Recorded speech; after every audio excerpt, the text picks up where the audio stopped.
नमस्कार दोस्तों, smart financially के इस ब्रांड न्यू वीडियो में आप सभी का स्वागत है। क्या आपने कभी सोचा है कि टैक्स भरना भी मज़ेदार हो सकता है? शायद नहीं, क्योंकि पहली बार इनकम टैक्स रिटर्न भरना किसी पहेली को सुलझाने जैसा लगता है। लेकिन चिंता न करें, आज हम आपके लिए वो चाबी लेकर आए हैं जो इस ताले को आसानी से खोल देगी। इस वीडियो में हम आपको बताएंगे 5 ऐसी सुपर आसान और ज़रूरी बातें जो पहली बार आईटीआर भरते वक्त आपके काम आएंगी। चाहे आप 18 साल के स्टूडेंट हों या 30 साल के नौकरी पेशा या 60 साल के रिटायर्ड इंसान, यह वीडियो हर किसी के लिए है। तो अपने पॉपकॉर्न तैयार रखें, क्योंकि यह सफ़र ज्ञान और मज़े से भरा होने वाला है। तो यहाँ पे पहली बात करते हैं 5 ज़रूरी टिप्स की, जिसमें से पहला है ज़रूरी दस्तावेज अपने पहले जुटा ले। सबसे पहला और सुपर ज़रूरी स्टेप है, अपने सारे कागजात तैयार कर ले। आईटीआर भरना कोई खेल नहीं है, इसके लिए आपको सही तैयारी चाहिए। तो क्या चाहिए आपको? सबसे पहले आपको अपना पैन कार्ड, आधार कार्ड, ये आपकी पहचान के सुपर हीरो हैं। इसके बाद अपनी कमाई से जुड़े कागजात, जैसे कि अगर आप नौकरी करते हैं तो फॉर्म 16 और सैलरी स्लिप। अगर आपकी बैंक से ब्याज की कमाई है तो उसका भी प्रमाण पत्र आपको देना पड़ेगा। अगर आपने कोई मकान या शेयर बेचा है तो कैपिटल गेन का हिसाब भी आपको देना पड़ेगा। और हाँ, अगर आपके पास किराया से भी आय आ रही है तो उसका रिकॉर्ड भी तैयार रखें। उदाहरण, मान लीजिए आप राहुल हैं, एक सॉफ्टवेयर इंजीनियर हैं और आपकी सैलरी 10 लाख रुपए सालाना है। आपको अपने बॉस से फॉर्म 16 लेना होगा, बैंक से ब्याज का स्टेटमेंट निकालना होगा, और अगर आपने पिछले साल कोई पुराना फ़ोन OLX पर बेचा है तो उसकी जानकारी भी तैयार रखें।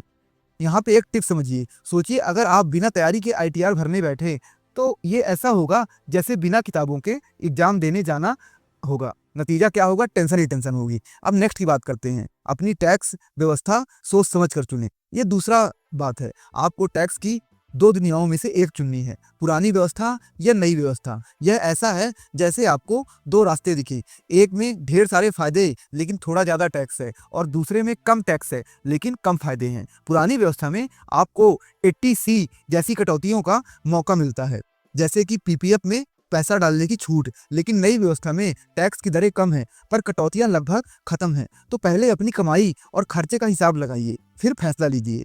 उदाहरण समझिए, अगर आपने अपने बच्चों की स्कूल फीस के लिए कोई एफडी की है तो पुरानी व्यवस्था के लिए सही है। लेकिन अगर आप कहते हैं मैं तो बस चिल करना चाहता हूँ, कोई निवेश नहीं, तो नई व्यवस्था आपके लिए बेस्ट है। एक चेतावनी समझिएगा, गलत रास्ता चुना तो टैक्स का बोझ बढ़ सकता है, इसलिए सोच समझकर कदम उठाएं। अब नेक्स्ट स्टेप की बात करते हैं, उपलब्ध कटौतियां और छूट पता करें। ये तीसरी टिप है, टैक्स बचाने के लिए सारे रास्ते खोजें। भारत में टैक्स नियमों में कई सारे तोहफे छुपे हुए हैं, बस आपको उन्हें ढूंढना है। मिसाल के तौर पर 80C में आप 1.5 लाख तक की छूट पा सकते हैं। इसमें होम लोन का प्रिंसिपल, पीपीएफ या बच्चों की ट्यूशन फीस शामिल है। 80D में मेडिकल इंश्योरेंस की छूट है आपको, और 80E में आप अगर अपने एजुकेशन लोन लिया है तो उसके ब्याज पर राहत है। नौकरी पेशा है तो HRA यानी कि हाउस रेंट अलाउंस और LTC यानी कि लीव ट्रेवल कंसेशन भी आप चेक कर सकते हैं। उदाहरण, मान लीजिए आपकी मम्मी कहती हैं बेटा मेरे लिए इंश्योरेंस ले लो,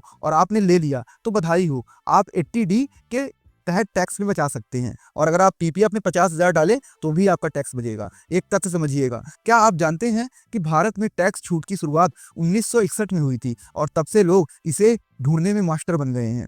अब नेक्स्ट की बात करते हैं, चौथा स्टेप है सही आईटीआर फॉर्म चुनना और उसे भरते वक्त आंखें खुली रखना। आईटीआर फॉर्म कई तरह के होते हैं। आईटीआर 1 वेतन भोगियों के लिए होता है। आईटीआर 4 छोटे बिजनेस वालों के लिए होता है। अगर आपकी आय ज़्यादा है या बिजनेस है तो आप आईटीआर 3 कर सकते हैं, और आईटीआर 2 कई आय स्रोतों के लिए होती है। आईटीआर 3 आपका दोस्त है, फॉर्म गलत चुना तो आपका रिटर्न रिजेक्ट हो सकता है। और हाँ, हर नंबर, हर नाम, हर डिटेल को 2 से 3 बार चेक करें, क्योंकि छोटी सी भी गलती बड़ी मुसीबत बन सकती है। आपको यह पता रखना पड़ेगा। आप उदाहरण के लिए समझिए, अगर आप टीचर हैं और सिर्फ सैलरी से कमाते हैं तो आईटीआर 1 आपके लिए परफेक्ट है। लेकिन अगर आप वीकेंड पर ऑनलाइन कोचिंग भी चलाते हैं तो आपके लिए फिर आईटीआर 4 आपको चुनना पड़ेगा। एक टिप समझिएगा, आईटीआर भरना ऐसा है जैसे सब्जी बनाना, सारी सामग्री सही डालें वरना स्वाद बिगड़ जाएगा। अब नेक्स्ट स्टेप की बात करते हैं, समय सीमा और ई वेरिफिकेशन। 5वीं और आखिरी टिप है ये कि समय का ध्यान जरूर रखें। आकलन वर्ष जैसे 2025-26 के लिए आईटीआर भरने की आखिरी तिथि 31 जुलाई तक है। तो अगर आप ये डेडलाइन मिस करते हैं तो जुर्माना भरना पड़ सकता है। और आईटीआर भरने के बाद ई वेरिफिकेशन करना ना भूलें। इसके लिए आप आधार, ओटीपी, नेट बैंकिंग या डिजिटल सिग्नेचर यूज कर सकते हैं। ये काम आपको आईटीआर दाखिल करने के 30 दिनों के अंदर करना है। उदाहरण, अगर आपने 20 जुलाई को आईटीआर भरा तो 19 अगस्त को ई वेरिफिकेशन करा लें, या आपने 15 जुलाई को भरा तो 14 अगस्त तक ई वेरिफिकेशन करा लें। ये वरना आपका रिटर्न अधूरा माना जाएगा। एक चेतावनी समझिएगा, समय पर काम ना किया तो 5,000 रुपए तक का जुर्माना लग सकता है। ये पैसे किसी फिल्म की टिकट से ज़्यादा हैं। तो दोस्तों, ये थी वो 5 सुपर ज़रूरी बातें जो पहली बार आईटीआर भरते वक्त आपके काम आएंगी। अब टैक्स भरना कोई रॉकेट साइंस नहीं लगेगा ना। अगर आपको ये वीडियो पसंद आया हो तो इसे लाइक करें, अपने दोस्तों, रिश्तेदारों के साथ शेयर करें और हमारे चैनल से जुड़ जाइए। और नीचे कमेंट में बताइए कि आपका आईटीआर भरने का अनुभव कैसा रहा, और अगली बार हम आपके लिए और मज़ेदार टॉपिक्स लाएंगे। तब तक के लिए टैक्स बचाएं, मज़े करें और अपना ख्याल रखें। और हाँ दोस्तों, अगर आपको मार्केट अपडेट्स और financial education, mutual fund, share market related चाहिए, फ्री में चाहिए, जो हम यहाँ नहीं दे सकते हैं, आप हमारे टेलीग्राम ग्रुप में जुड़ सकते हैं, जो कि विदाउट फीस है, बिल्कुल फ्री है। आप वहाँ पे जुड़िए, लिंक डिस्क्रिप्शन में है, क्योंकि आपको नॉलेज मिलेगी तभी आप अपनी वेल्थ बना पाएंगे। हम बहुत सारी चीज़ें सेबी की गाइडलाइंस के अनुसार यहाँ नहीं दे सकते हैं, तो हम वहाँ पे न्यूज़ेस और बहुत सारी चीज़ें कवर कर देते हैं, क्योंकि सभी चीज़ों का वीडियो बना पाना संभव नहीं होता है। तो आप टेलीग्राम में जुड़ सकते हैं। और हाँ दोस्तों, याद रखिएगा, जीवन में सही सलाह या तो आपका सगा भाई देगा या तो स्मार्ट फाइनेंशियली चैनल। तो आप उनसे जुड़ जाइए और फाइनेंशियल एजुकेशन की जर्नी में अपने आप को फाइनेंशियल लिटरेट बनाइए, ताकि आप भी 27% फाइनेंशियल लिटरेट लोगों में आ सके। धन्यवाद दोस्तों।